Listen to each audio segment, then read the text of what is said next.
It's good to be here once again with you all this morning. രാവിലെ നമ്മളോട് ഒരുമിച്ച് ആയിരിക്കാൻ ഇടയായതിൽ സന്തോഷിക്കുന്നു. You all are well aware of the circumstances that has brought all 4 of us children here to Shur. ഇന്ന് രാവിലെ ഞങ്ങള് 4 മക്കളും ഇവിടെ ആയിരിക്കാനായിട്ട് ഇടയായ സാഹചര്യം നമുക്ക് എല്ലാവർക്കും അറിയാമല്ലോ. And based on that, I'd like to pass on our gratitude as a family for the contribution of the assembly in ensuring a blessed farewell to their mother. പ്രിയമാതാവിന്റെ സംസ്കാര ശുശ്രൂഷകളുടെ ബന്ധത്തിൽ സഭയായി ചെയ്ത എല്ലാ സഹകരണത്തിനും ദൈവനാമത്തിലെ കുടുംബമായിട്ടുള്ള ഞങ്ങളുടെ നന്ദി ഒരു പ്രാവശ്യം അറിയിക്കുകയാണ്. I bring with me greetings from the assembly in Oxford. ഓക്സ്ഫോർഡിലുള്ള സ്ഥലം സഭയിൽ നിന്നുള്ള സ്നേഹാന്വേഷണം നിങ്ങളെ അറിയിക്കുന്നു. And God willing, I hope to return back to the UK in the early hours of Thursday. ദൈവം അനുവദിച്ചാൽ വ്യാഴാഴ്ച പുലർച്ച മടങ്ങി യുകെയിലേക്ക് പോകാനായിട്ട് ആഗ്രഹിക്കുന്നു. It's always good to come back to Zion Assembly here in Nelliton because I very much regard this as a home assembly. ഈ സ്ഥലം സഭയിലേക്ക് കടന്നു വരുന്നത് ഞങ്ങൾക്ക് വളരെ സന്തോഷമുള്ള കാര്യമാണ്. കാരണം ഇത് എന്റെ മാതൃസഭയാണല്ലോ. And over the years that I've been in the UK, I think one aspect, I might have said this here before, but one aspect that has impressed upon me is how we treat the Word of God. പലപ്പോഴും ഞാൻ അവിടെ ആയിരിക്കുമ്പോഴും എപ്പോഴും ഞാൻ ഓർക്കുന്ന ഒരു കാര്യമാണ് ദൈവവചനത്തെ നാം എങ്ങനെ കരുതുന്നു, കൈകാര്യം ചെയ്യുന്നു എന്നുള്ളത്. Do you find the Word of God as something that is a burden to read somehow and then for the sake of doing it and then carry on with your day? നാം ദൈവവചനം വായിക്കുകയും ധ്യാനിക്കുകയും പഠിക്കുകയൊക്കെ ചെയ്യുന്നത് അത് ഒരു ഭാരമേറിയ ഒരു കാര്യം ആയിട്ടാണോ നാം കാണുന്നത്, അതോ നമ്മുടെ ജീവിതത്തിൽ അതൊരു ഭാഗമായി തീരുവാനായിട്ട് ഇടയായിത്തീരുന്നുണ്ടോ? Does the Word of God excite you? ദൈവവചനം നമ്മെ അത് സന്തോഷിപ്പിക്കുന്നുണ്ടോ? Do you read the Bible as if you would pick an interesting magazine maybe? ഒരു നമുക്ക് വളരെ ഇഷ്ടമുള്ള ഒരു മാസിക വായിക്കുന്നത് പോലെയുള്ള ആ താല്പര്യത്തോടു കൂടി ദൈവവചനം വായിക്കുവാനായിട്ട് നമുക്ക് സാധിക്കുന്നുണ്ടോ? There might be certain books in the Bible that we find quite difficult to read and understand, but are we making an effort to allow the Spirit to guide us to this? ഒരു പക്ഷേ ദൈവവചനത്തിലെ ചില പുസ്തകങ്ങൾ നമുക്ക് വായിക്കുമ്പോൾ അല്പം മനസ്സിലാക്കുവാൻ പ്രയാസമുള്ള പുസ്തകങ്ങളായിരിക്കാം. എന്നാൽ ദൈവാത്മാവിന്റെ സഹായത്തോടു കൂടെ അത് വായിക്കുവാനും ഉൾക്കൊള്ളുവാനും നാം ശ്രമിക്കാറുണ്ടോ? I want us to be encouraged this morning that we don't just stick to certain books of the Bible, but I want you all to more actively read God's word. There is precious truths in it. നാം തിരുവെഴുത്ത് ഉടനീളം വായിക്കുകയും അതിലുള്ള ആഴമേറിയ സത്യങ്ങൾ മനസ്സിലാക്കുവാനായിട്ടും ഇന്ന് രാവിലെ ഞാൻ നിങ്ങളോട് ആഹ്വാനം ചെയ്യുകയാണ്. So I'm going to read to you from the book of the prophet Hosea. അതുകൊണ്ട് ഇന്ന് രാവിലെ ഹോശേയ പ്രവചനത്തിൽ നിന്ന് നമുക്ക് ഒരു വേദഭാഗം വായിക്കാം. Just after Daniel. ഹോശേയുടെ പുസ്തകം. Now the book of the prophet Hosea, I think many of you probably will straight away think of what happened in Hosea's life. ഹോശേയുടെ ജീവിതത്തിൽ എന്ത് സംഭവിച്ചു എന്നുള്ളത് ആ പുസ്തകം വായിക്കുമ്പോൾ നമുക്ക് മനസ്സിലാക്കാനായിട്ട് സാധിക്കുന്നു. You will all probably be familiar with the fact that God asks Hosea to do a rather difficult task. വളരെ വൈഷമ്യകരമേറിയ ഒരു കാര്യം ചെയ്യുവാനായിട്ട് ദൈവം ഹോശേയോട് ആവശ്യപ്പെടുന്നതായിട്ട് നമ്മൾ കാണുന്നു. God asked Hosea to marry a prostitute. ഒരു മോശമായ ദുർനടപ്പിൽ ജീവിക്കുന്ന ഒരു സ്ത്രീയെ വിവാഹം ചെയ്യുവാനായിട്ട് ദൈവം ഹോശേയോട് ആവശ്യപ്പെടുകയാണ്. Now before I go into the details of that aspect, I want to draw some context around the events that unfolded for Hosea to marry a prostitute. ഇങ്ങനെ പരസംഗം ചെയ്യുന്ന ഒരു സ്ത്രീയെ വിവാഹം ചെയ്യാനായിട്ട് ദൈവം ഹോശേയോട് ആവശ്യപ്പെടുവാനായിട്ട് ഇടയായ സാഹചര്യം നിങ്ങളുമായിട്ട് പങ്കുവെക്കാനായിട്ട് ഞാൻ ആഗ്രഹിക്കുകയാണ്. Now the book of the prophet Hosea is what we would call a live prophecy. ഇത് ഒരു ജീവന്റെ പ്രവചനമായിട്ടാണ് ഈ പുസ്തകം നമുക്ക് മനസ്സിലാക്കാനായിട്ട് സാധിക്കുന്നത്. A live prophecy, what they are saying is going to happen in their time. ആ കാലഘട്ടത്തിൽ തന്നെ നടക്കുവാനായിട്ട് ഉള്ള ഒരു പ്രവചനമായിട്ടാണ് ഹോശേയ ജീവിച്ചിരിക്കുന്ന കാലഘട്ടത്തിൽ തന്നെ നടക്കുവാനായിട്ടുള്ള ഒരു പ്രവചനമായിട്ടാണ് അത് രേഖപ്പെടുത്തിയിരിക്കുന്നത്. So here is Hosea making a prophecy that's going to take place in the next 50 years. So the people who are listening to the prophecy are going to see the hand of God in judgment in their lifetime. അടുത്ത 50 വർഷത്തിനുള്ളിൽ നടക്കാനായിട്ടുള്ള കാര്യങ്ങളാണ് ഈ പ്രവചനത്തിലൂടെ ദൈവം ഹോശേയിലൂടെ അരുളി ചെയ്യുവാനായിട്ട് ഇടയായിത്തീർന്നത്. അതുകൊണ്ട് അന്നുണ്ടായിരുന്ന കേൾവിക്കാര് അവരുടെ ജീവിതകാലത്ത് തന്നെ അത് അവർ കാണുവാനായിട്ട് പോവുകയാണ്. It's interesting to note that the nation of Israel at that time, in Hosea's time, was doing very well. ആ കാലഘട്ടത്തിലെ ഇസ്രായേൽ ജനം അവര് നന്നായി ജീവിച്ച് മുൻപോട്ട് പോകുന്ന അവസ്ഥയിലായിരുന്നു. The trade was good. അവരുടെ ജോലി കാര്യങ്ങൾ നന്നായി പോകുന്നു. The economy was strong. അവരുടെ സാമ്പത്തികമായിട്ട് നല്ല രീതിയിൽ മുൻപോട്ട് പോകുന്നു. The harvest of wheat and barley took place year after year. Everything was going well. അവരുടെ കൃഷി ഗോതമ്പും യവവും ഒക്കെ നല്ല ഫലം നൽകുന്ന ഒരു കാലഘട്ടം, നന്നായി പോകുന്ന ഒരു കാലഘട്ടം. But Hosea will remind us that at the same time the worship of Baal and Asherah was also prevalent in the land. എന്നാൽ ഒരു കാര്യം നാം മനസ്സിലാക്കണം, ആ കാലഘട്ടത്തിലും ബാലിനെയും അശേരയെയും ആരാധിക്കുന്ന അങ്ങനെയുള്ള ഒരു കാര്യവും ഇസ്രായേലിൽ നടന്നിരുന്നു. Now you will know that Baal is very much a rain god. We remember the event of Mount Carmel of Elijah when they prayed for rain to Baal. So Baal is the rain god and Asherah is almost considered as his goddess, and Asherah was involved with sexual immorality. ബാൽ എന്ന് പറയുന്നത് മഴ നൽകുന്ന ഒരു ദേവനായിട്ട് അന്ന് കരുതിയിരുന്നു. അതുപോലെ ബാലിന്റെ ഭാര്യയായിട്ട് അശേര അത് പരസംഗത്തെ അല്ലെങ്കിൽ ദുർനടപ്പിനെ കാണിക്കുന്ന ഒരു കാര്യമായിട്ട് നമുക്ക് മനസ്സിലാക്കാനായിട്ട് സാധിക്കുന്നു. So the political setting was that Israel had enjoyed prosperity under Jeroboam. ജെറോബെയാം രാജാവിന്റെ കാലഘട്ടത്തിൽ ഇസ്രായേലിൽ നല്ല ഒരു കാലഘട്ടമായിരുന്നു സാമ്പത്തികമായിട്ടും ഒക്കെയും. But he was not faithful spiritually during his reign. എന്നാൽ തന്റെ കാലഘട്ടത്തിൽ തന്റെ വാഴ്ചയിൽ താൻ ദൈവത്തിന് വിശ്വസ്തനായിട്ട് ഇരുന്നില്ല. Sin had spread through the land. Dishonesty, adultery, violence were common. പാപം പെരുകിയ ഒരു കാലഘട്ടം, പരസംഗവും ദുർനടപ്പും പെരുകിയ ഒരു കാലഘട്ടം. And I often think to myself, when the nation of Israel were living such a life, did they really need a prophet to tell them what they were doing was wrong?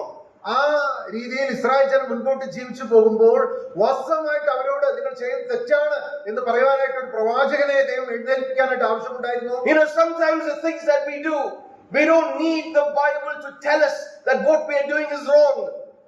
പലപ്പോൾ നമ്മുടെ ജീവിതത്തിൽ നാം ചില പരാജയങ്ങൾ അല്ലെങ്കിൽ പാപത്തിൽ നാം തുടരുമ്പോൾ അത് ദൈവവചനം നമ്മോട് പറയാനായിട്ട് ആവശ്യമില്ല, നീ ചെയ്യുന്നത് തെറ്റാണെന്നുള്ളത്. It is very clear and evident that the things that we involve in is not pleasing to God. We don't necessarily need a prophet to remind us this. ഈ ചെയ്യുന്ന കാര്യം ദൈവത്തിന്റെ പ്രസാദകരമായ കാര്യമല്ല എന്നുള്ളത് നമ്മോട് പറയുവാനായിട്ട് ഒരു പ്രവാചകനോ അല്ലെങ്കിൽ തിരുവഴുത്തിൽ നിന്നുള്ള വാക്കുകളോ നമുക്ക് ആവശ്യമില്ല. But this is the state of the nation of Israel. They were so hard-hearted that God had to intervene by sending a prophet to tell them of the sin they were involved in. എന്നാൽ Israel ജനം ഈ കാലഘട്ടത്തിൽ അവർ വളരെ കഠിനഹൃദയരായി തുടർന്നിരുന്നതുകൊണ്ട് അവരോട് അവരുടെ പാപത്തെ കുറിച്ച് ഓർപ്പിക്കുവാനായിട്ട് ദൈവത്തിന് ഒരു പ്രവാചകനെ എഴുന്നേൽപ്പിക്കാനായിട്ട് ആവശ്യം വന്നു. So Hosea was sent to call the nation to repentance and to show them that judgment was coming. അതുകൊണ്ട് ജനത്തെ മാനസാന്തരത്തിലേക്ക് നയിക്കുവാനും ദൈവത്തിന്റെ ന്യായവിധി വരുന്നു എന്നുള്ള കാര്യം അവരെ ഓർപ്പിക്കാനായിട്ടും ദൈവം ഹോശേയെ എഴുന്നേൽപ്പിക്കുകയാണ്. But the book of Hosea wonderfully says not just about God's judgment, but it reminds the reader that God's love still reaches out to his people to restore them. എന്നാൽ ദൈവത്തിന്റെ ന്യായവിധി വരുന്നു എന്നുള്ള കാര്യം ജനത്തെ ഓർപ്പിക്കുന്നതോടൊപ്പം തന്നെ ദൈവം സ്നേഹവാനാണ്, ദൈവം അവരെ സ്നേഹിക്കുന്നു എന്നുള്ള കാര്യവും അതിനോട് ചേർത്ത് ഓർപ്പിക്കുന്നതായിട്ട് നമുക്ക് കാണാനായിട്ട് സാധിക്കും. Hosea's book reminds us that outward success does not hide the inward sin. ഹോശേയുടെ പുസ്തകം ഓർപ്പിക്കുന്ന മറ്റൊരു കാര്യം എന്ന് പറയുന്നത് ബാഹ്യമായ വിജയം ആന്തരികമായ പാപത്തെ അത് വെളിപ്പെടുത്താതിരിക്കുന്നില്ല എന്നുള്ള കാര്യം നമ്മെ ഓർപ്പിക്കുന്നു. A nation, a church, or a person may look fine on the outside, but God still calls for truth and repentance and wholehearted devotion. ഒരുപക്ഷെ ബാഹ്യമായിട്ട് ഒരു രാജ്യമോ ഒരു സഭയോ അല്ലെങ്കിൽ ഒരു വ്യക്തിയോ നന്നായിട്ട് കണ്ടുവെന്ന് വന്നേക്കാം, എന്നാൽ ആന്തരികമായിട്ടുള്ള വിശുദ്ധിയാണ് ദൈവം നമ്മിൽ നിന്ന് ആഗ്രഹിക്കുന്നത്. The message that God is asking Hosea to marry a prostitute is this. ഒരു പരസംഗത്തിൽ ഏർപ്പെട്ടിരിക്കുന്ന ഒരു സ്ത്രീയെ വിവാഹം ചെയ്യുവാനായിട്ട് ദൈവം ഹോശേയോട് ആവശ്യപ്പെടുവാനായിട്ടുള്ള ആ പശ്ചാത്തലം ഇതാണ്. God wanted to show his people what their sin looked like. ആ ജനത്തിന്റെ പാപം എങ്ങനെയുള്ളതാണ് എന്നുള്ളത് അവരെ ഓർപ്പിക്കുവാനായിട്ടാണ് ഈ ഒരു കാര്യം ചെയ്യുവാനായിട്ട് ദൈവം ഹോശേയോട് ആവശ്യപ്പെട്ടത്. Hosea's marriage became a living picture of Israel's unfaithfulness. ഇസ്രായേലിന്റെ അവിശ്വസ്തതയുടെ ഒരു ജീവിക്കുന്ന ഉദാഹരണമായിട്ട് ഹോശേയുടെ വിവാഹം തീരുകയാണ്. The shocking part is not Israel's unfaithfulness, but God's unchanging love in the midst of all of this. ഇസ്രായേലിന്റെ അവിശ്വസ്ത മാത്രമല്ല, ഇതിന്റെ മധ്യത്തിലും ദൈവം സ്നേഹവാനാണ്, ദൈവം മാറ്റമില്ലാത്തവനാണ് എന്നുള്ള കാര്യവും ഇതിലൂടെ ഓർക്കുവാനായിട്ട് സാധിക്കും. I think to myself, the people would have probably told Hosea, "Are you mad? Have you lost your mind? You're marrying this immoral woman. You must be stupid." ജനം ഒരുപക്ഷെ ഹോശയോട് പറഞ്ഞു കാണും, നിനക്ക് സുബോധം നഷ്ടപ്പെട്ടുവോ, ഇങ്ങനെയുള്ള ഒരു സ്ത്രീയാണ് വിവാഹം ചെയ്യാനായിട്ട് നീ പോകുന്നത് എന്ന് ജനം ഹോശയോട് പറഞ്ഞു കാണും. How sobering when God tells them, "This is what you are doing to me." എന്നാൽ ഇതാണ് ഇസ്രായേൽ ജനമേ നിങ്ങൾ എന്നോട് ചെയ്യുന്നത് എന്നുള്ള കാര്യം അവരെ ഓർപ്പിക്കുവാനായിട്ടാണ് ദൈവം ഇങ്ങനെ ഒരു കാര്യം ആവശ്യപ്പെട്ടത് എന്നുള്ളത് നമുക്ക് മനസ്സിലാക്കാൻ സാധിക്കും. God is telling Israel that as God being your husband, you being the wife, you have gone away with other lovers and gone away from me. ദൈവം നിങ്ങൾക്ക് ഭർത്താവായിട്ട് നിങ്ങൾ ദൈവത്തിന്റെ മണവാട്ടിയായിട്ട് ഇരിക്കുമ്പോൾ ആ ബന്ധം വിട്ട് മറ്റ് ലോകത്തിലുള്ള ദേവന്മാരുടെ പുറകെ പോകുവാനായിട്ട് ഇസ്രായേൽ ജനത്തിനിടയായി തീർന്നു. There are quite a few things I need to say, and I don't think I will have the time, but I really hope that when I finish, you will all have an interest to read Hosea. ഈ നമ്മുടെ ഈ ശുശ്രൂഷ കഴിയുമ്പോൾ ഈ പുസ്തകം വായിക്കുവാനായിട്ടുള്ള താല്പര്യം നമുക്ക് എല്ലാവർക്കും ഉണ്ടാകും എന്ന് ഞാൻ ആഗ്രഹിക്കുകയാണ്. Because I won't be able to finish saying everything I want to say. ഞാൻ പറയാനായിട്ട് ആഗ്രഹിക്കുന്ന എല്ലാ കാര്യങ്ങളും പറഞ്ഞു തീർക്കാനായിട്ട് സമയമില്ലല്ലോ. There are a few points I want to bring up from the book of Hosea, and it is such as this. Sin is spiritual unfaithfulness against God. പാപം എന്ന് പറയുന്നത് ദൈവത്തോടുള്ള ആത്മീയമായിട്ടുള്ള പിന്മാറ്റമാണ്. God feels the pain of his people turning away from him. ദൈവത്തിൽ നിന്ന് തന്റെ ജനം പിന്മാറിപ്പോകുന്നത് ദൈവത്തിന് വേദന ഉളവാക്കുന്ന കാര്യമാണ്. God's love remains faithful even when his people are not. ദൈവത്തിന്റെ ജനം ദൈവത്തിൽ നിന്ന് അകന്നു പോയാലും ദൈവത്തിന്റെ സ്നേഹത്തിന് യാതൊരു മാറ്റവുമില്ല.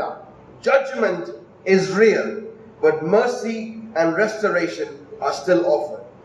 ന്യായവിധി തീർച്ചയായിട്ടും ഉണ്ടാകും, എന്നാൽ അതോട് ചേർന്ന് തന്നെ ദൈവം ക്ഷമിക്കുന്നു, ദൈവം നിരപ്പിക്കുന്നു എന്നുള്ള കാര്യവും ഓർക്കാനായിട്ട് സാധിക്കും. God does not easily give up on the people he loves.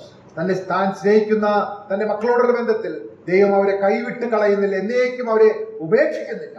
The more I read Hosea and the more I stand here explaining this to you, the more I think you and I can see not much has changed in the world we live in. ഈ ഹോശയുടെ പുസ്തകം നാം ആവർത്തിച്ച് വായിക്കുമ്പോൾ, നാം ഈ കാര്യങ്ങൾ കാണുകയും മനസ്സിലാക്കുകയും ചെയ്യുമ്പോൾ, ഇന്ന് നാം ജീവിക്കുന്ന കാലഘട്ടത്തിലും ഇതിൽ നിന്നും വ്യത്യസ്തമല്ല കാര്യങ്ങളെന്ന് നമുക്ക് മനസ്സിലാക്കാനായിട്ട് സാധിക്കും. So let me go on and explain to you how God was going to teach Hosea through life's experiences what God felt about Israel. Israel ജനത്തോടുള്ള ബന്ധത്തില് ജീവിത അനുഭവങ്ങളിൽ നിന്ന് ദൈവം അവരെ പഠിപ്പിക്കാൻ ആഗ്രഹിക്കുന്ന കാര്യങ്ങള് ഹോശയിലൂടെ നമുക്ക് തുടർന്നുള്ള സമയത്ത് കാണുവാനായിട്ട് സാധിക്കും. Now I don't know whether you have noticed this, but God asking Hosea to marry another woman is not a new thing, is not a new pattern. ദൈവം ഇങ്ങനെ ഉള്ള ഒരു സ്ത്രീയെ വിവാഹം കഴിക്കാനായിട്ട് ഹോശയോട് ആവശ്യപ്പെട്ടത് ഇത് ആദ്യമായിട്ടുള്ള ഒരു സംഭവമല്ല. If you read from Jeremiah and Ezekiel, both these prophets were given similar instructions. നമ്മൾ യെരമ്യാവിന്റെയും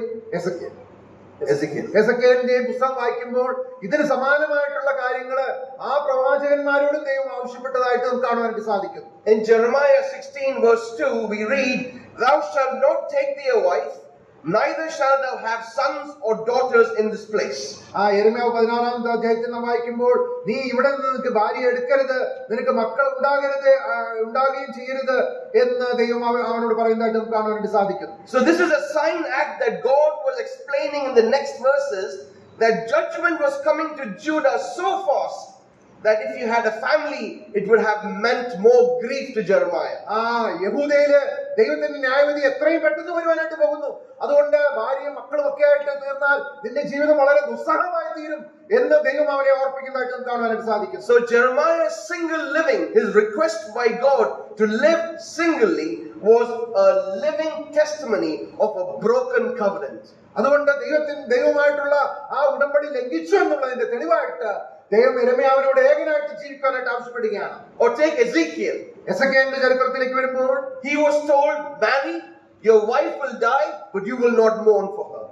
നീ വിവാഹം കഴിക്കും, എന്നാൽ നിന്റെ ഭാര്യ പെട്ടെന്ന് മരിക്കും, നീ അതിനെക്കുറിച്ച് വിലപിക്കരുത് എന്ന് എസെക്കിയേലിനോട് പറയുന്നതായിട്ട്. That's in Ezekiel 24:16-17 if you want to read. അത് എസെക്കിയേലിന്റെ പുസ്തകം 24-ാം അധ്യായത്തിലാണ് നമ്മൾ അത് കാണുന്നത്. Ezekiel's message therefore from God was that, Israel, I have loved you, but I've lost you, and I'm not going to grieve over you. ഇസ്രായേലിനോടുള്ള എസെക്കിയേലിന്റെ കാലഘട്ടത്തിലുള്ള ദൈവത്തിന്റെ സന്ദേശം എന്ന് പറയുന്നത്, ഇസ്രായേലെ, ഞാൻ നിന്നെ സ്നേഹിക്കുന്നു, എന്നാൽ നീ എന്റെ സ്നേഹത്തിൽ നിന്ന് വിട്ടു പോയിരിക്കുന്നു. So now we come to the extraordinary instruction that Hosea had, that he should marry this prostitute. എന്നാൽ ഇവിടെ ഇതാ ഹോശേയോട് ദൈവം ആവശ്യപ്പെടുകയാണ് പരസംഗത്തിൽ ഏർപ്പെട്ടിരിക്കുന്ന ഒരു സ്ത്രീയെ വിവാഹം ചെയ്യുവാനായിട്ട്. And we know from the book of Hosea, this woman who he married, even after marrying, she left him, and he then had to call her back and then restore her unto himself.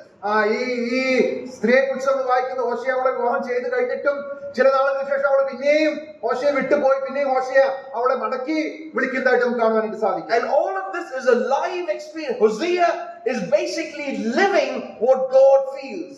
ദൈവത്തിന്റെ ഹൃദയത്തിന്റെ ഭാരം, ദൈവത്തിന്റെ ഹൃദയത്തിലെ കാര്യങ്ങള് ഹോശേയ തന്റെ ജീവിതത്തിലൂടെ ജീവിച്ച് വെളിപ്പെടുത്തുകയായിരുന്നു. Can you imagine how these prophets' life were? They were having to live the raw emotion that God had towards his people. തന്റെ ഹൃദയത്തിലെ കാര്യങ്ങള് ഈ പ്രവാചകന്മാരിലൂടെ ദൈവം അത് വെളിപ്പെടുത്തി ജനത്തിന് മനസ്സിലാക്കി കൊടുക്കുന്നത് എത്രയോ നമ്മൾ ചിന്തിക്കുന്ന ഒരു വിഷയമാണ്, ചിന്തിക്കേണ്ട വിഷയമാണ്. Before I go into some of the details of the prophet Hosea, I want us to stop here for a moment. ഞാൻ ഹോശേയുടെ ജീവിതത്തിൽ നിന്ന് തുടർന്ന് ചിന്തിക്കുന്നതിന് മുമ്പായിട്ട് ഒരു നിമിഷം നിങ്ങളുടെ ശ്രദ്ധയെ ഞാനൊന്ന് ക്ഷണിക്കുകയാണ്. I thought to myself, why marriage? എന്തുകൊണ്ട് വിവാഹം എന്നുള്ള കാര്യം ഞാൻ ചിന്തിക്കുകയായിരുന്നു. Why is it that God is using the institution of marriage to explain these things from his prophets? ഈ തന്റെ പ്രവാചകന്മാരിലൂടെ ഇങ്ങനെ ഒരു വിവാഹം നടന്നതിന് ശേഷം ഈ കാര്യങ്ങൾ വെളിപ്പെടുത്തുവാനായിട്ട് എന്തുകൊണ്ടാണ് ദൈവം ആഗ്രഹിക്കുന്നത്?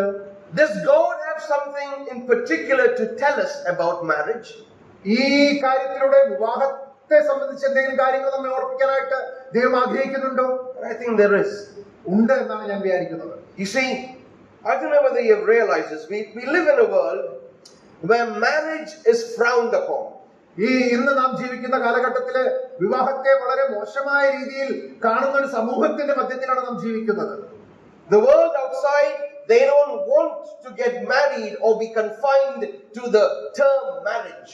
വിവാഹം എന്നുള്ള കാര്യത്തെ ലോകം അത് വളരെ വില കുറഞ്ഞ രീതിയിലാണ് കാണുന്നത്. അങ്ങനെയുള്ള ഒരു സ്ഥിതിയിൽ മുന്നോട്ട് ജീവിക്കുവാനായിട്ട് ലോകം ഇന്ന് ആഗ്രഹിക്കുന്നില്ല. They want to live their lives as they want. They want to live together, enjoy the freedom of marriage, but not to be tied to the framework of being married.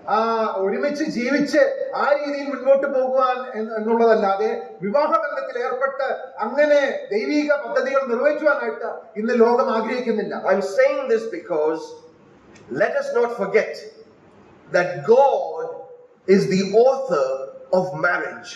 ഒരു കാര്യം നമ്മൾ വളരെ വ്യക്തമായിട്ട് ഓർക്കണം, വിവാഹം എന്നുള്ളത് ദൈവത്തിന്റെ പദ്ധതിയാണ്, ദൈവത്തിന്റെ സ്ഥാപനമാണ്. Do you realize that even before sin entered the Garden of Eden, God's word to Adam and Eve was, and therefore a man will leave his father and mother and cleave unto his wife, and the two shall become one. നമുക്കറിയാം, പാപം ലോകത്തിലേക്ക് പ്രവേശിക്കുന്ന മുമ്പ് തന്നെ ദൈവം ആദാമിനോടും ഹവ്വയോടും പറഞ്ഞതാണ്, നിങ്ങള് പുരുഷൻ അപ്പനെയും അമ്മയും വിട്ട് ഭാര്യയോട് പറ്റിച്ചേരും, ഇരുവരും ഒരു ദേഹമായി തീരും എന്നുള്ള കാര്യം.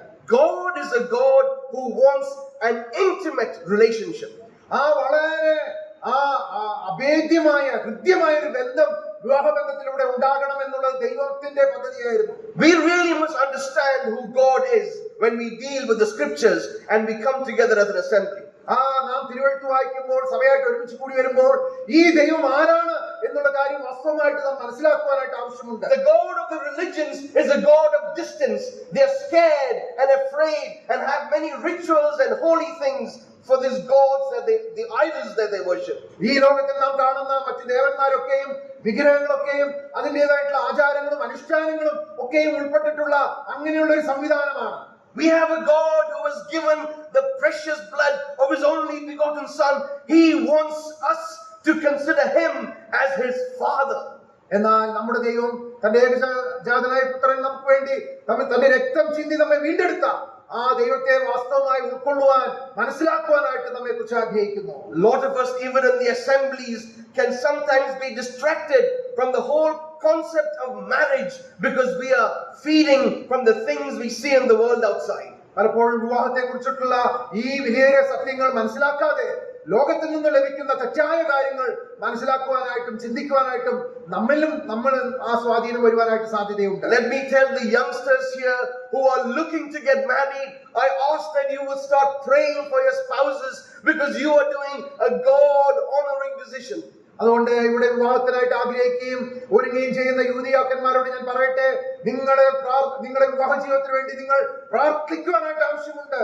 I would ask those of you who are married that you realize, in addition to a husband and a wife, Christ must be in the center of that marriage.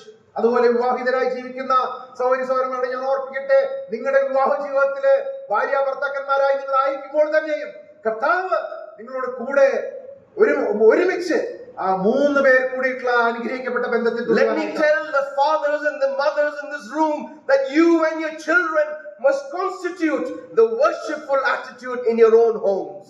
ഇവിടെ മാതാപിതാക്കളായിട്ടുള്ള പ്രിയപ്പെട്ടവരോട് ഞാൻ ഓർപ്പിക്കട്ടെ, നിങ്ങൾ നിങ്ങളുടെ മക്കളോട് ചേർന്ന് ഒരുമിച്ച് ദൈവത്തെ ആരാധിക്കുന്ന അനുഗ്രഹിക്കപ്പെട്ട ഭവനങ്ങളായിട്ട് നിങ്ങളുടെ ഭവനങ്ങളായിരിക്കണം. You know, we sometimes think that the devil has a lot of things and distractions in the world.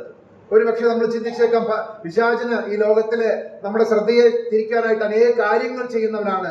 We think he is only going to be distracting us by the sights and sounds of the world outside. ഈ ലോകത്തിലെ കാഴ്ചകളും ശബ്ദങ്ങളും ഒക്കെയാണ് പിശാച് നമ്മെ ആകർഷിക്കാനായിട്ട് ഉപയോഗിക്കുന്നത് എന്നൊരു പക്ഷേ നാം ചിന്തിച്ചേക്കാം. We forget that the job of disturbing the assembly starts from your home and mine. എന്നാൽ സ്ഥലം സഭകളെ നിഷ്പ്രയോജനമാക്കുവാനായിട്ട് പിശാച് ഉപയോഗിക്കുന്ന ആയുധം എന്ന് പറയുന്നത് നമ്മുടെ ഭവനങ്ങളിൽ ഉണ്ടാക്കുന്ന ചെറിയ ചെറിയ പ്രശ്നങ്ങളാണ്. I think we perhaps have lost the importance of why you and I ought to get married. എന്തുകൊണ്ട് നമ്മള് വിവാഹബന്ധത്തിൽ ആയിരിക്കാനായിട്ട് ദൈവം ആഗ്രഹിക്കുന്നു എന്നുള്ള കാര്യം നാം പലപ്പോഴും മറന്നുപോകുന്നു. Adam and Eve, when they were married, God came in the cool of the evening to speak with them. ആദാമും ഹവ്വയും അവര് ഒരുമിച്ചായിരിക്കുമ്പോൾ വൈകുന്നേരത്ത് ദൈവം, യഹോവയായ ദൈവം അവരോട് സംസാരിക്കുവാനായിട്ട് അവരുടെ അടുത്തേക്ക് വന്നിരുന്നു എന്നുള്ളത് വായിക്കും. God still wants to walk in the cool of the evening to speak to you and to me. നമ്മുടെ ജീവിതത്തിലെ കുടുംബജീവിതങ്ങളിൽ നമ്മോട് ചേർന്ന് നമ്മോട് സംസാരിക്കുവാൻ ദൈവം ഇന്നും ആഗ്രഹിക്കുന്നവരാണ്. I ask that may it not be the question that God asked Adam, may that question not come to us when God comes in the cool of the evening in the garden and asks Adam, where are you? ആദാമിനോട് ദൈവം വന്ന് ചോദിച്ച ആ ചോദ്യം നമ്മുടെ ജീവിതത്തിൽ ചോദിക്കാനായിട്ട് ഇടയാകാതിരിക്കട്ടെ എന്ന് ഞാൻ പറയുകയാണ്. ആദാമിനോട് ദൈവം ചോദിക്കുകയുണ്ടായി, ആദാമേ നീ എവിടെ എന്നുള്ളത്. God was not asking Adam where he was because he didn't know where Adam was. God was asking Adam that question because Adam was not where he was supposed to be. എന്തുകൊണ്ടാണ് ദൈവം ആദാമിനോട് അങ്ങനെ ഒരു ചോദ്യം ചോദിക്കാനായിട്ട് ഇടയായി തീർന്നത്? കാരണം ഇപ്പോൾ Adam ആയിരിക്കുന്നത് ദൈവം ആഗ്രഹിച്ച് അവന് വേണ്ടി ആക്കിയ സ്ഥലത്തല്ലായിരുന്നു എന്നുള്ളത് കൊണ്ടാണ് അങ്ങനെ ചോദിക്കാനായിട്ട് ഇടയായി. In our family lives, in our individual lives, are we where God wants us to be? നമ്മുടെ വ്യക്തിപരമായ ജീവിതത്തില്, നമ്മുടെ കുടുംബ ജീവിതത്തില് ദൈവം നമ്മെ കുറിച്ച് ആഗ്രഹിക്കുന്ന സ്ഥാനത്താണോ നാം ആയിരിക്കുന്നത്? Is God having to ask us, Jerry, where are you? നമ്മോട് ദൈവം ചോദിക്കാനായിട്ട് ഇങ്ങനെ ശ്രമിക്കുമോ, നീ എവിടെയാണ് എന്നുള്ളത്? When the scriptures point us to such sobering words, may you and I realize that there is nothing greater, nothing more important, nothing more relevant than remaining in the will of God for our lives. പ്രിയമുള്ളവരെ, തിരുവെഴുത്ത് നമ്മിൽ നിന്ന് ഇത്രയും വിലയേറിയ സത്യങ്ങൾ നമ്മെ ആവർത്തിച്ചോർപ്പിക്കുമ്പോൾ ഇതിനേക്കാൾ വിലയേറിയ ഒരു കാര്യം വേറെ ഇല്ല എന്നുള്ള കാര്യം നാം പ്രത്യേകമായിട്ട് ഓർക്കേണ്ടതാണ്. Let me just further enforce this thought. ഈ ഒരു കാര്യം വീണ്ടും ആവർത്തിച്ച് നിങ്ങളെ ഓർപ്പിക്കാനായിട്ട് ഞാൻ ആഗ്രഹിക്കുകയാണ്.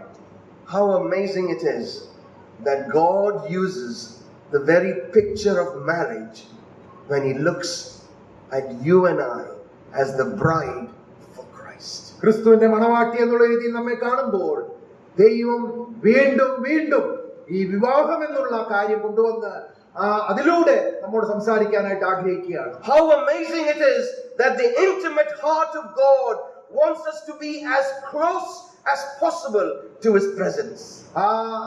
സ്നേഹവാനായ ദൈവം തന്റെ വാത്സല്യമുള്ള ഹൃദയം നമ്മോട് ചേർന്ന് നിൽക്കുവാനായിട്ട് എന്തുമാത്രം ആഗ്രഹിക്കുന്നു എന്നുള്ളത് നമുക്ക് ഓർക്കുവാനായിട്ട്. We all know how intimate the relationship in a marriage is. A husband and wife are close together. The two will become one. What a picture that God wants the church to be close to Christ, our bridegroom. വിവാഹ ബന്ധത്തിൽ ഭാര്യയും ഭർത്താവും ഒന്നായിരിക്കുന്നത് പോലെ, രണ്ടുപേർ ഒന്നായിരുന്ന് ആ ഹൃദ്യമായ ബന്ധത്തിലായിരിക്കുന്നത് പോലെ ദൈവമക്കളാകുന്ന സഭ കർത്താവിനോട് ചേർന്ന് ആത്മമണവാളനോട് ഏറ്റവും അടുത്ത് ആയിരിക്കാനായിട്ട് ദൈവം നമ്മെ കുറിച്ച് ആഗ്രഹിക്കുന്നു. The very last book of the Bible, തിരുവെഴുത്തിലെ ഒടുവിലത്തെ പുസ്തകം, it ends in a very important feast. അത് ഒരു വിരുന്ന് കുറിച്ച് ഓർപ്പിച്ചുകൊണ്ടാണ് അവസാനിക്കുന്നത്. It ends in the great marriage supper of the bride and the lamb. ആ കുഞ്ഞാടിന്റെയും മണവാളന്റെയും ആ വിവാഹ വിരുന്നിനെ കുറിച്ച് ഓർപ്പിച്ചുകൊണ്ടാണ് അവിടെ അവസാനിക്കുന്നത്. We live in a world where marriage is considered old-fashioned. നാം ഇന്ന് ജീവിക്കുന്ന ഈ കാലഘട്ടത്തിലെ വിവാഹം അതൊരു പഴയ സംഭവമായിട്ടാണ് ലോകം ചിത്രീകരിക്കുന്നത്. We live in a world where the devil has allowed to attack the very core of Christian living. ക്രിസ്തീയ ജീവിതത്തിന്റെ മൂല്യങ്ങളെ ആക്രമിക്കുന്ന ശത്രു ആക്രമിക്കുന്ന ഒരു പ്രത്യേക കാലഘട്ടത്തിലാണ് നാം ജീവിക്കുന്നത്. I believe the Apostle Paul, it is in Philemon where he says, the church that gathers in your house. ഫിലെമോന് പൗലോസ് ലേഖനം എഴുതുമ്പോൾ പറയുന്നുണ്ടല്ലോ, നിന്റെ വീട്ടിലുള്ള സഭയ്ക്കും എന്ന് പറയുന്നുണ്ട്. Before you gather together as an assembly of God's people, is there an assembly of God's people in your own houses?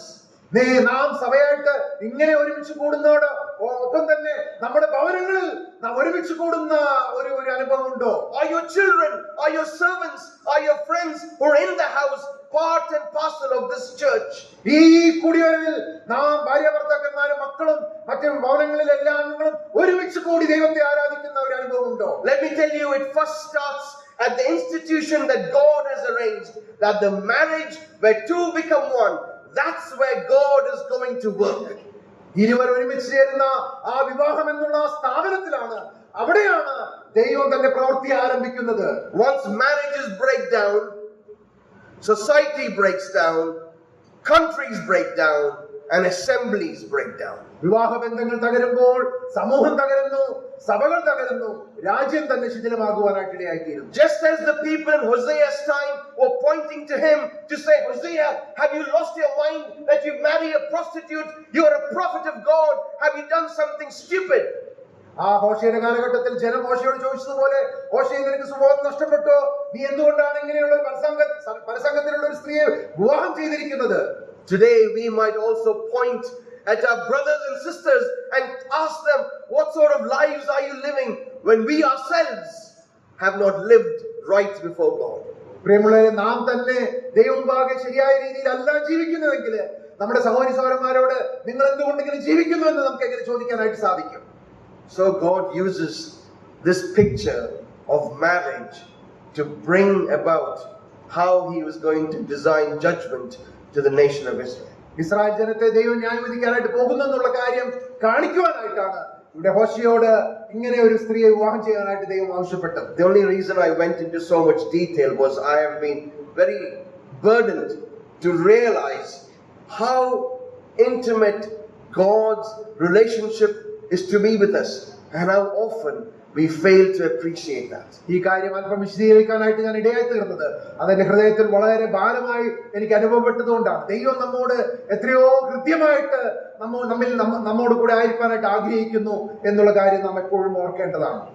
And I hope that it has in some measure provoked your own hearts and minds and encouraged you to realize that the institution of marriage that you and I, or those who are married, have come together is the one institution, the very first that God has set in place.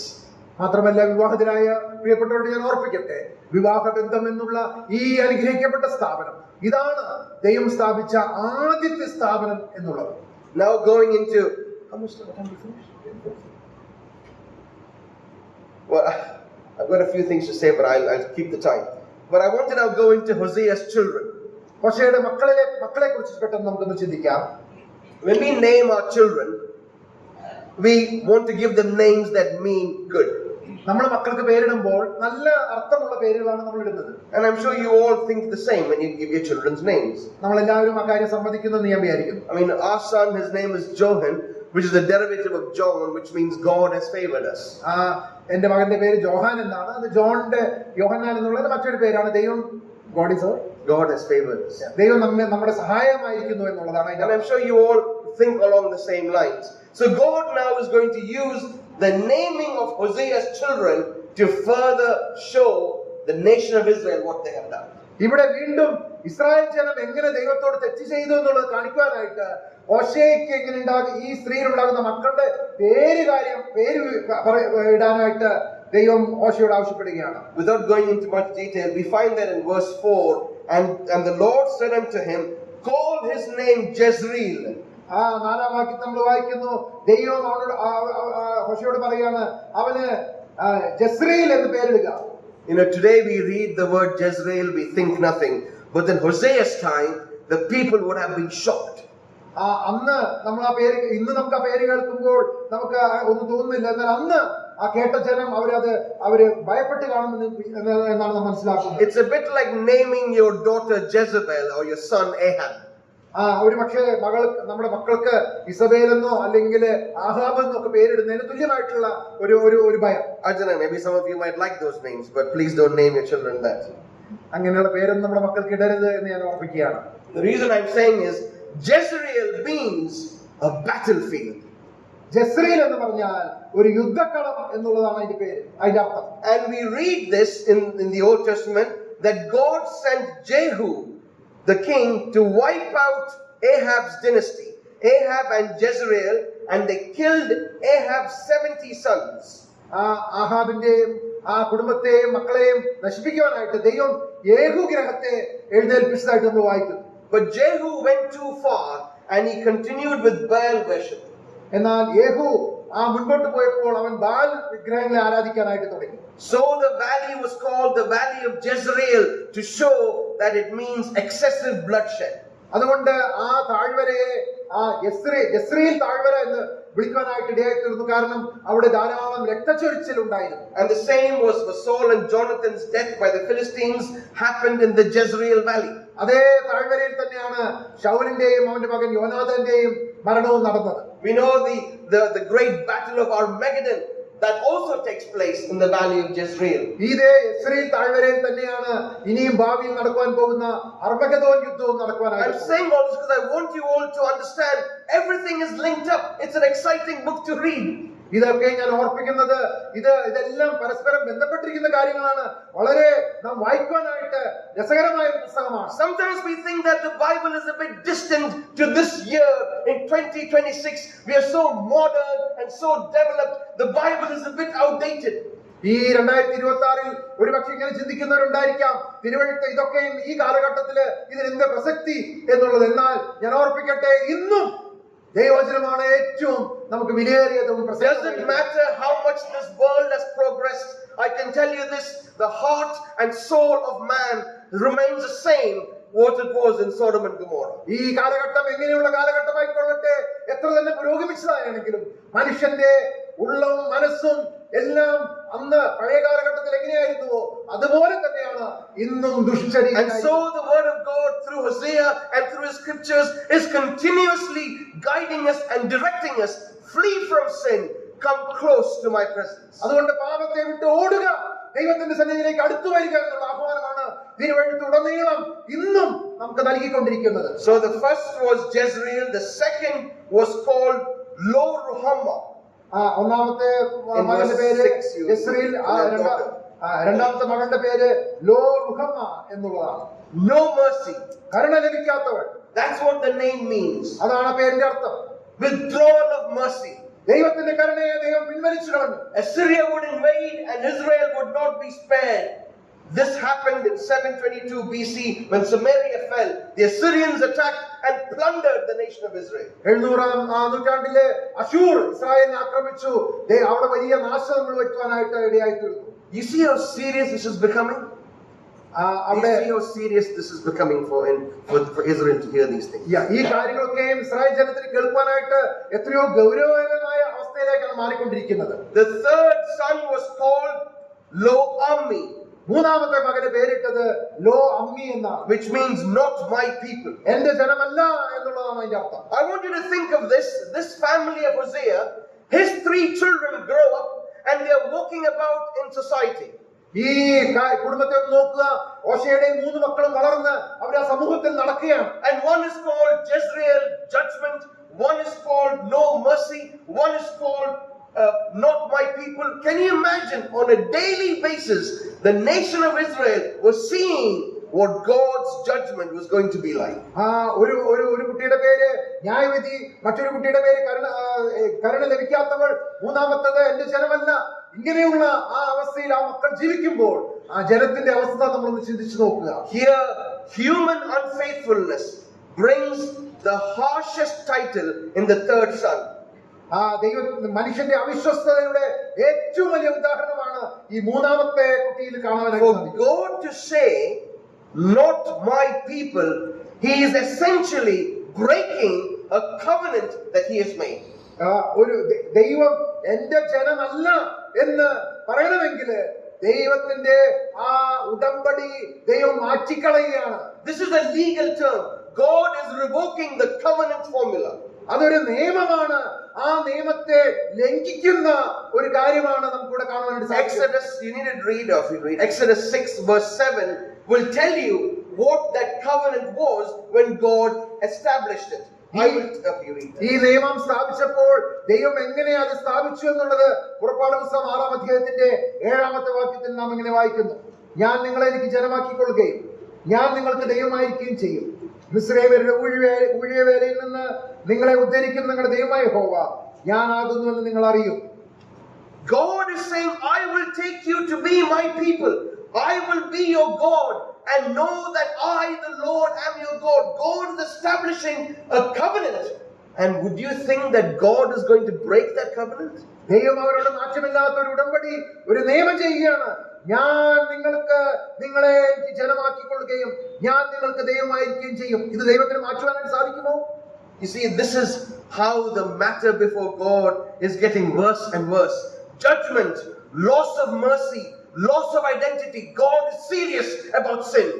ദൈവം പാപത്തെ എത്രമാത്രം ഗൗരവത്തോടും കൂടെ കാണുന്നു എന്നുള്ളത് നമുക്കിവിടെ കാണുവാനായിട്ട് സാധിക്കുന്നു. ന്യായവിധി, കരുണ ലഭിക്കാത്തവൾ എന്റെ ജനമല്ല എന്നുള്ള രീതിയിൽ അത് ഗൗരവകരമായ അവസ്ഥയിലേക്ക് മാറിക്കൊണ്ടിരിക്കും. Like I said, I really hope you will read the book of Hosea because there is plenty more for us to draw lessons. I will not go further, but I want to finish off by saying a few verses.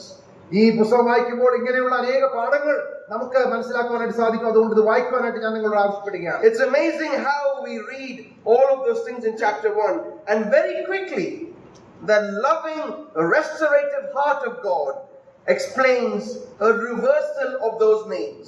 ഈ പേരുകളുടെയൊക്കെയും ഒരു തിരിച്ചുള്ള ഒരു കാര്യം നമുക്ക് ദൈവത്തിന്റെ മാറ്റമില്ലാത്ത വിശ്വസ്തതയെ നമുക്ക് വരുന്ന തുടർന്നുള്ള അധ്യായങ്ങളിൽ കാണുവാനായിട്ട് സാധിക്കും. In Hosea chapter 2 and verse 23 we almost see the opposite names of these children.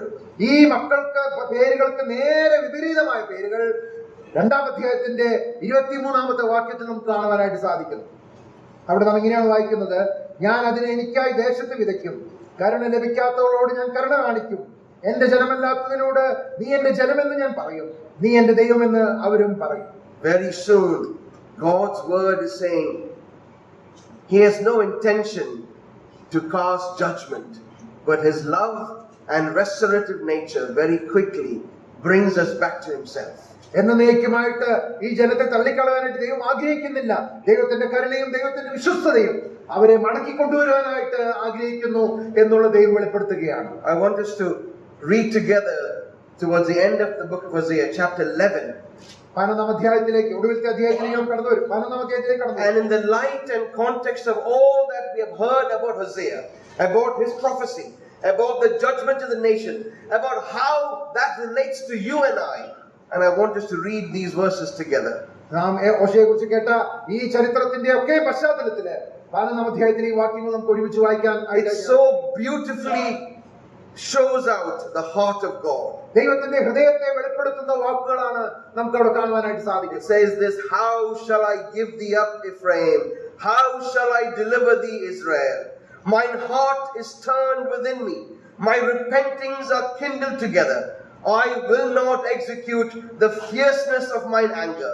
I will not return to destroy Ephraim, for I am God and not man, the Holy One in the midst of thee. 8-ാം വാക്യം മുതൽ, എഫ്രൈമേ ഞാൻ നിന്നെ എങ്ങനെ വിട്ടുകൊടുക്കും? ഇസ്രായേലെ ഞാൻ നിന്നെ എങ്ങനെ ഏൽപ്പിച്ചു കൊടുക്കും?